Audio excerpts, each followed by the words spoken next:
পঞ্চগড়ে মৃদু শৈত্যপ্রবাহ চলছে। শীতে কাবু হয়ে পড়েছে কুড়িগ্রাম এবং দিনাজপুরের জনপদ। প্রচণ্ড ঠান্ডায় অসুস্থ হয়ে পড়েছেন অনেকেই। তবে বগুড়া এবং মৌলভীবাজার সহ বেশ কয়েকটি জেলায় শীতের প্রকোপ কিছুটা কমে স্বস্তি ফিরেছে জনজীবনে। মঙ্গলবার দেশে সর্বনিম্ন তাপমাত্রা রেকর্ড করা হয়েছে তেঁতুলিয়ায় 9.6 ডিগ্রি সেলসিয়াস। সহকর্মীদের দেয়া তথ্য ও ছবিতে রিপোর্ট। উত্তরের জেলা পঞ্চগড়ে অষ্টম দফায় বইছে মৃদু শৈত্যপ্রবাহ। সূর্যের দেখা মিললেও নেই উত্তাপ। হিমালয়ের হিমেল বাতাসে বাড়ছে দুর্ভোগ। কুড়িগ্রামে কনকনে হিমেল বাতাসে কাহিল হয়ে পড়েছে মানুষ। শ্রমজীবীরা ঠান্ডা আর ঘন কুয়াশার মধ্যে কাজে যেতে পারছেন না, তাই ঠিকমতো জুটছে না খাবারও। তীব্র শীতে অসুস্থ হয়ে পড়ছেন অনেকে।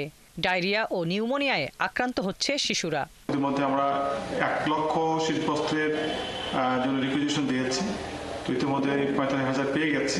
এদিকে গেল 1 সপ্তাহ ধরে দিনের বেশিরভাগ সময় সূর্যের দেখা মেলায় কিছুটা স্বাভাবিক কাজকর্মে ফিরেছে বগুড়ার মানুষ। কর্মচাঞ্চল্য ফিরেছে শ্রমজীবীদের মধ্যে। বগুড়া আবহাওয়া অফিসের পর্যবেক্ষণ কর্মকর্তা জানান, মঙ্গলবার সকাল 6টায় জেলায় 14.6 ডিগ্রি সেলসিয়াস তাপমাত্রা রেকর্ড করা হয়েছে। 2 ঘন্টায় তাপমাত্রা বৃদ্ধি পেয়ে পেয়ে সকাল 9টায় হচ্ছে 17.0 সাথে একটু হেজ ছিল আকাশে। এখন বর্তমানে আকাশ মেঘমুক্ত। কুয়াশা কেটে রোদের দেখা মিলেছে দিনাজপুরেও। রাতে শীতের তীব্রতা থাকলেও দিনে শীতের প্রকোপ কমেছে। খেটে খাওয়া মানুষের মাঝে তাই কিছুটা ফিরেছে স্বস্তি।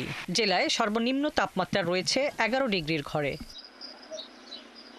চায়ের জেলা মৌলভীবাজারে বেলা বাড়ার সাথে সাথে কুয়াশা কেটে রোদের দেখা মিলেছে। বাগানগুলোতে কাজে প্রাণ ফিরে পেয়েছেন লাখো চা শ্রমিক। জেলার সর্বনিম্ন তাপমাত্রা রেকর্ড করা হয়েছে 12.2 ডিগ্রি সেলসিয়াস। হাসিবা আলী বর্ণা, 71।